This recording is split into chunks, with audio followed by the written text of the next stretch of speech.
What is the highest goal of spiritual experience for man? Self-realization.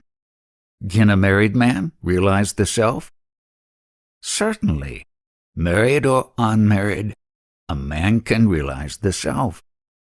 Because that is here and now. If it were not so, but attainable by some effort at some time, and if it were new and had to be acquired, it would not be worth pursuit. Because what is not natural is not permanent either. But what I say is that the self is here and now, and alone. Is it possible to enjoy samadhi while busy in worldly work?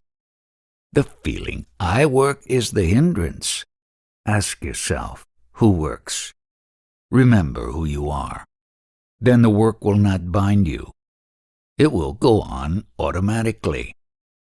Make no effort either to work or to renounce. Your effort is the bondage. What is destined to happen will happen. If you are destined not to work, work cannot be had, even if you hunt for it. If you are destined to work, you will not be able to avoid it. You will be forced to engage yourself in it. So leave it to the higher power. You cannot renounce or retain as you choose. The self is all. Are you apart from the self, or can the work go on without the self? The self is universal. So all actions will go on whether you strain yourself to be engaged in them or not. The work will go on of itself.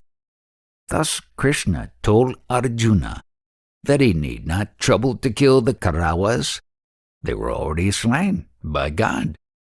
It was not for him to resolve the work and worry himself about it, but to allow his own nature to carry out the will of the higher power.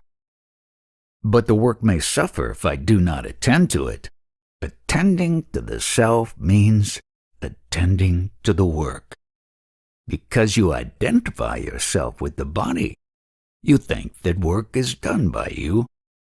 But the body and its activities, including that work, are not apart from that self. What does it matter whether you attend to the work or not? A traveler in a cart has fallen asleep. The bulls move, stand still, or are unyoked during the journey. He does not know these events, but finds himself in a different place after he wakes up. He has been blissfully ignorant of the occurrences on the way, but the journey has been finished. Similarly with the self of a person.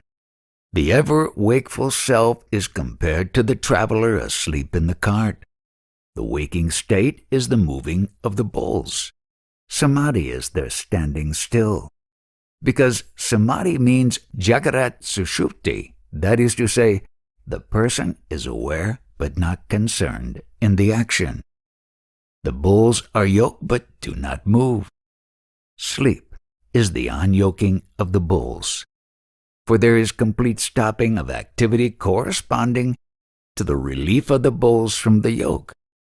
Or again, like the instance of the cinema, scenes are projected on the screen in the cinema show, but the moving pictures do not affect or alter the screen. The spectator pays attention to them, not to the screen. They cannot exist apart from the screen, yet the screen is ignored. So also the self is the screen where the pictures, activities, etc. are seen going on. The man is aware of the latter, but not aware of the essential former. All the same, the world of pictures is not apart from the self. Whether he is aware of the screen or unaware, the actions will continue. But there is an operator in the cinema. The cinema show is made out of insentient materials. The lamp, the pictures, the screen, etc. All are insentient, and so they need an operator, the sentient agent. On the other hand, the self is absolute consciousness, and therefore self-contained. There cannot be an operator apart from the self. I am not confusing the body with the operator. Rather, I am referring to Krishna's words in the 61st verse, chapter 18 of the Gita. The Lord, O Arjuna, dwells in the very heart of being, and he, by his delusive power, spins round all beings set as if on a machine. The functions of the body involving the need for an operator are born in mind. Since the body is jada or insentient, a sentient operator is necessary. Because people think that they are jivas, Krishna said that God resides in the heart as the operator of the jivas. In fact, there are no jivas and no operator, as it were, outside them. The self comprises all. It is the screen, the pictures, the seer, the actors, the operator, the light, the theater, and all else.